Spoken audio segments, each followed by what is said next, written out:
پر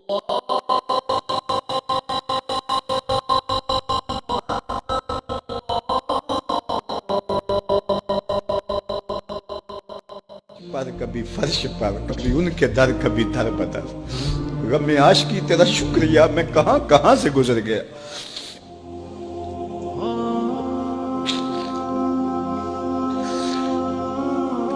یہ میری خوش قسمتی کہ میں حضور کا امت ساری زندگی اس کا شکریہ ادا کرتا رہوں تو کہ شکر ادا۔ ہم حضور کے امتی نبی انتظار کرتے رہے، نبی منتظر رہے۔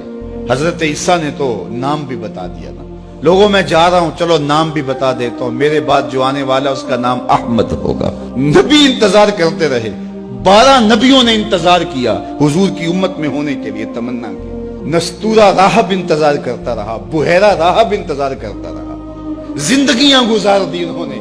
سلمان فارسی کی کہانی سن لو، مجوسی کے بیٹے تھے، حق کی طلب میں نکلے، باپ نے گھر سے نکال دیا، ایک پادری کے پاس جا کے رکے، زندگی بھر اس کی نوکری کی۔ جب اس کا آخری وقت آیا اس نے کہا میری تدفین کے بعد غموریا چلے جانا، وہاں کا پادری خدا رسیدہ ہے، تجھے اس سے کچھ مل جائے گا۔ کہتے میں وہاں سے غموریا آ گیا، پھر اس پادری کی ساری زندگی خدمت کی۔ جب وہ مرنے لگا تو اس نے کہا کوئی ایسا شخص نہیں ہے جس کے پاس اب میں تجھے بھیجوں، لیکن نبی آخر الزمان کے ظہور کے لمحے آ گئے، تو یہاں سے یثرب چلا جا، وہ اس نبی کی ہجرت گاہ ہوگی، تیری زندگی سنور جائے گی، تو نے بڑی محنت کی ہے، بڑی نوکری کی ہے میری۔ کہتے میں نے اس کو کہا کہیں ایسا نہ ہو میں دھوکہ کھا جو مجھے کوئی نشانی بتا دے۔ اس نے کہا 3 نشانیاں ہیں، ایک صدقہ نہیں لے گا، دوسرا ہدیہ رد نہیں کرے گا، تیسرا 2 کندھوں کے درمیان مہر نبوت۔ کہتے میں نے اس کی تدفین کی، یثرب کی جانب جاتے ہوئے ایک قافلے میں شامل ہو گیا، انہوں نے مجھے پکڑ کے اپنا غلام بنا لیا، لیکن میرے پہ مہربانی یہ کی کہ مجھے بیچا جا کے مدینے میں۔ ایک یہودی نے مجھے خرید لیا، میں اس کے باغ میں گوڈی کرتا تھا، کام کرتا تھا، کھجوریں توڑتا تھا، لیکن میں انتظار میں تھا کہ کبھی وہ نبی آخر الزمان آئے تو مجھے دید ہو۔ کہتے ہیں ایک دن میں اپنے باغ میں کھجوریں توڑ رہا تھا کہ ہواؤں میں مستی پیدا ہو گئی اور ہر سمت سے طلع البدر علینا کی صدائیں گونجنے لگی۔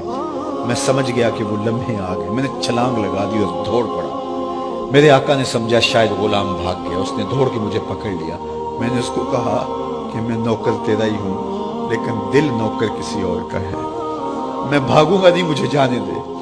میں کچھ کھجوریں لے گیا تھا صدقے کی نیت سے، جا کے حضور کو پیش کی۔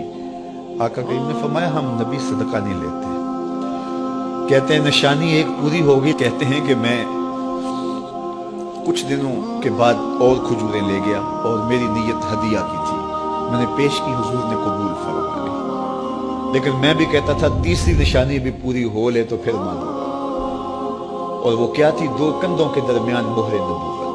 کہتے ہیں ایک دن حضور میرے باغ میں آئے اور آقا کریم نے اپنے مبارک کندھے پہ چادر رکھی ہوئی تھی اور چادر کی اوٹ میں مہر نبوت چھپی ہوئی تھی، اور میں پیچھے ہو کے دیکھتا تھا، اور میری آرزو یہ تھی کہ کوئی تیز جھونکا ہوا کا آئے اور چادر ہٹ جائے اور میں مہر نبوت کی زیارت کر لوں۔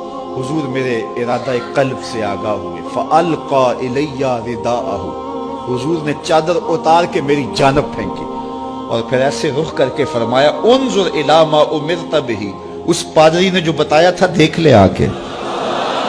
تو کہا میں نے دیکھا کہ حضور کے کندھوں کے درمیان